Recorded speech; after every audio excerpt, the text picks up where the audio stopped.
मंडळी एकदा जोरदार टाळ्या वाजवा यांच्यासाठी.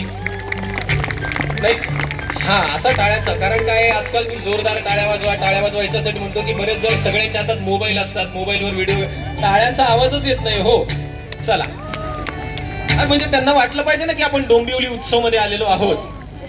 वा मंडळी, परत एकदा या सगळ्या कलाकारांचं आपण स्वागत करूया. खरं तर यांची वेगळी अशी काही ओळख करून देण्याची गरज नाहीये. तुम्ही सगळे यांना यांच्या मालिकेतल्या नावातनं ओळखताच, पण तरी एक औपचारिकता म्हणून मी ओळख करून. शिवानी सोनार, आपण हिच्यासाठी टाळ्या वाजूया.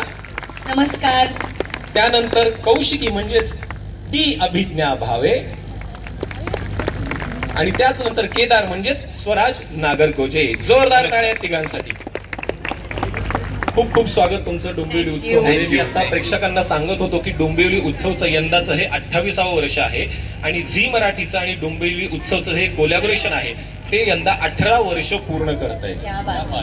तर आता आपण सुरुवात कोणापासून करूया? मला असं वाटतं आपण स्वराज पासून प्रश्नोत्तराची सुरुवात करूया. म्हणजेच केदार, तुझं खूप खूप मनापासून स्वागत. थँक्यू. सगळ्यात आधी तर तुम्हा तिघांचे खूप खूप अभिनंदन आणि खूप खूप कौतुक.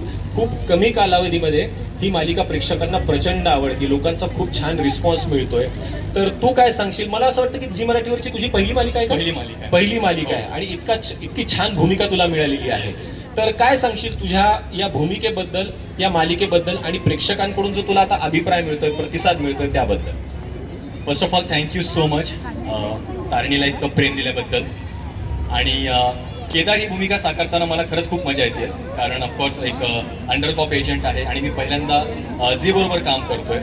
तर खूप छान एक्सपिरियन्स आहे आणि पहिल्यांदा मला असं स्टंट वगैरे करायला मिळतंय. बरं, याआधी मी कधीच केलं नव्हतं. अच्छा. आणि मी ऍक्सेप्ट केलंय का की हा माझा मुलगा आहे असं सगळ्यांसमोर त्यांनी केलंय ऍक्सेप्ट? हो, दयानंद खांडेकरांनी ऍक्सेप्ट केलंय.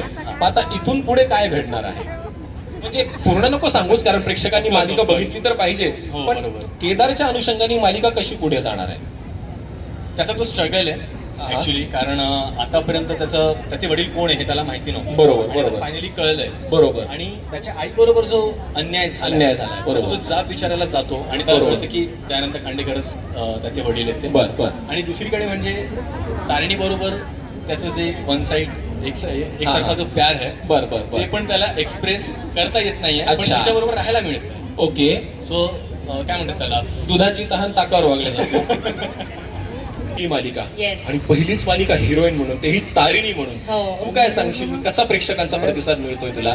मी कायमच हे म्हणते की टेलिव्हिजन करत असताना अशा प्रकारची भूमिका मिळणं हे खूप रेअर आहे. बरोबर. आणि ती भूमिका मला करायला मिळाली, इतक्या चांगल्या लोकांबरोबर करायला मिळाली. बरोबर. कारण झी मराठीची टीम आहे, शर्मिष्ठाताई आहे, भीमराव मोडे आमचे डिरेक्टर आहेत, हे माझे को ऍक्टर्स आहेत, अजून काय पाहिजे म्हणजे. बरं. सो खूप कमाल टीम आहे.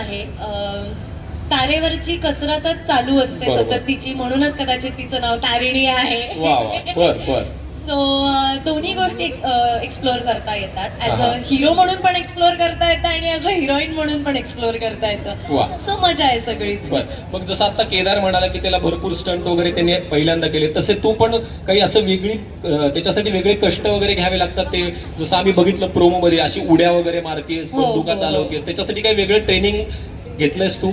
ट्रेनिंग ॲज सच दॅट मी वेगळं नाही घेतलं, पण शूटच्या आधी आपल्यासोबत जे काही स्टंटमॅन्स असतात, बरोबर. किंवा काही वेळेला हार्नेस लावावी लागते, बरोबर. 9वारी साडी किंवा 6वारी साडी नेसून ऍक्शन सिक्वेन्सेस करायला लागतात. तर हे मी सगळं पहिल्यांदा केलं. बर. आणि जे प्रेक्षकांना खूपच हो. आवडलेलं आहे, बरोबर. कारण त्यासाठी खूप कौतुक होतं. जे करताना खूप कष्टदायक आहे ते सगळंच बरोबर. प्रकरण, पण मग जेव्हा प्रेक्षक येऊन कौतुक करतात त्यावेळेस छान वाटतं. दिसताना ते खूप छान छान दिसतं. दिसतं. बर. Yes. मग आता एकदा